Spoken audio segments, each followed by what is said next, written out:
Hey, this is James from All Hail Internal Combustion.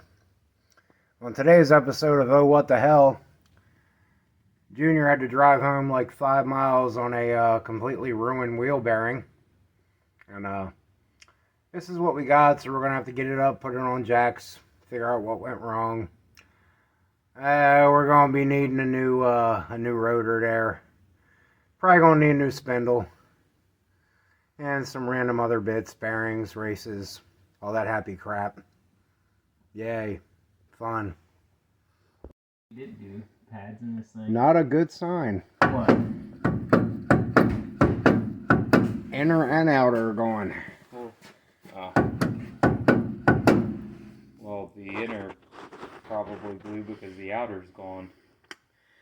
Yeah, so let's get this brake out of the way. And as you can see, it was thumping around so much it marked its territory on the hat here. But also, this rotor's garbage. Also lost the brakes a couple times. Yeah. Fun. Alright, so I got my caliper taken off and hung up. It don't look it took too much abuse. The pads, of course, need to be replaced, and now we still got some of that bolt in there, but I am pretty sure that we're not gonna... Yeah, came right off. So, there's what's left of our bearing. Oh, that's lovely. Hey, wait, we could reuse that. The inner race. That spindle looks like it's still in pretty good shape. Yeah, this shit looks like brand new, huh? Okay, time to get greasy and dirty. It's the next day. We're back out here working on an old Poopy the Wonder truck. And as you can see, that spindle's pretty tore up, so we're not going to be reusing it. Junior's down. He said he found another one at the junkyard, so he's going to go grab that. So while he's out, what I'm going to do is I'm going to get this one stripped off and out of here and get some PB Blaster sprayed on everything and get it ready for a spindle swap. Now when you're doing these two-wheel drive Fords with this kind of setup on it, what you want to do is the first thing you want to do is take your tie rod end off of it. That way you've got room to move this entire thing left and right without having to play the old let me jump up and do the steering wheel thing.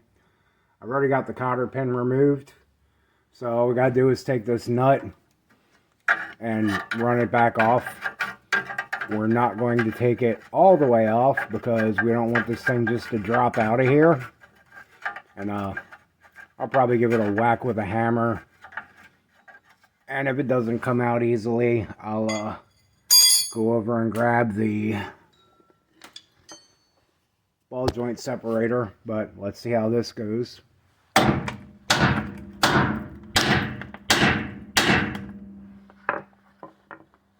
Yep, ball joint separator it is. Let me go dig that out of the box that it lives in.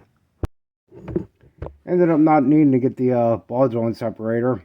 What I did was I tapped it around here a few more times and ran my nut down, so it was a little proud of the actual nut on the ball joint, the bolt on the ball joint, and gave that a few taps, hit here a few times, gave that a few taps, and she just popped free.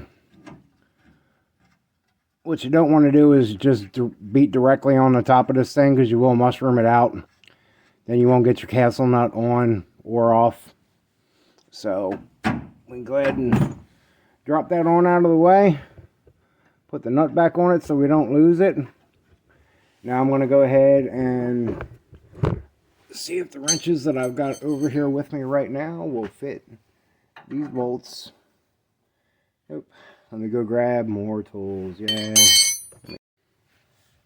As you can see, I doused the crap out of this with PB Blaster because it's really rusty.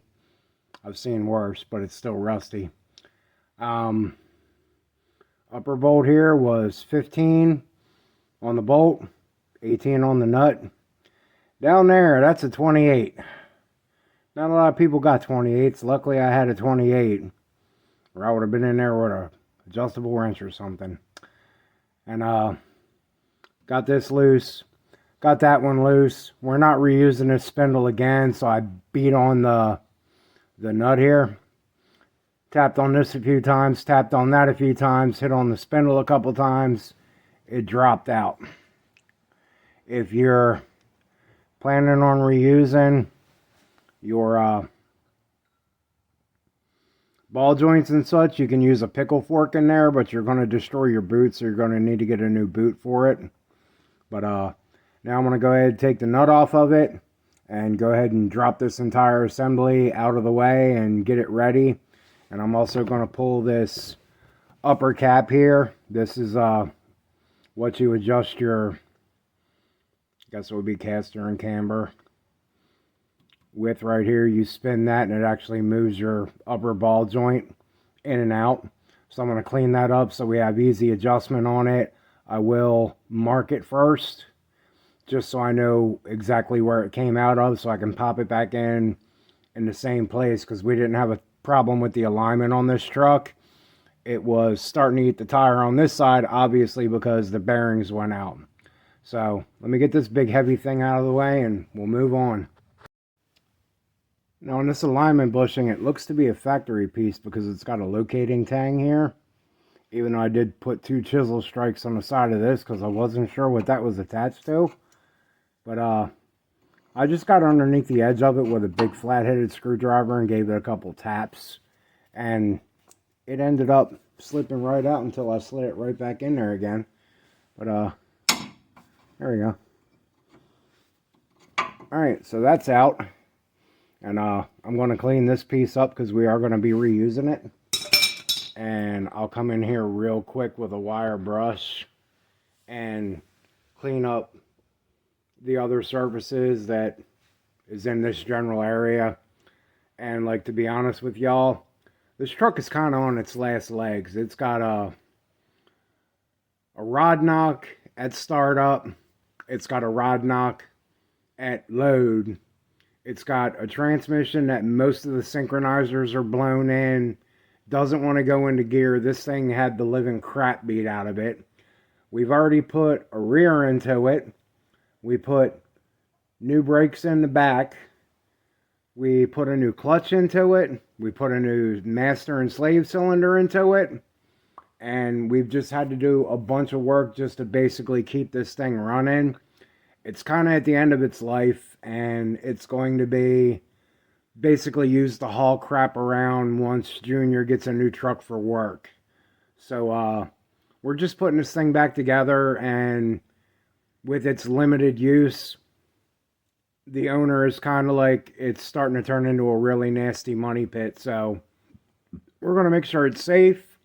It starts, stops, and drives, and when something major goes up on it, it'll probably be going bye-bye. But that's where we're at for now. I've got this taken apart. He's on his way home with a new spindle after he stops and does some other stuff. And what I need to do is jump around to the other side, repack those wheel bearings, and get that put back together.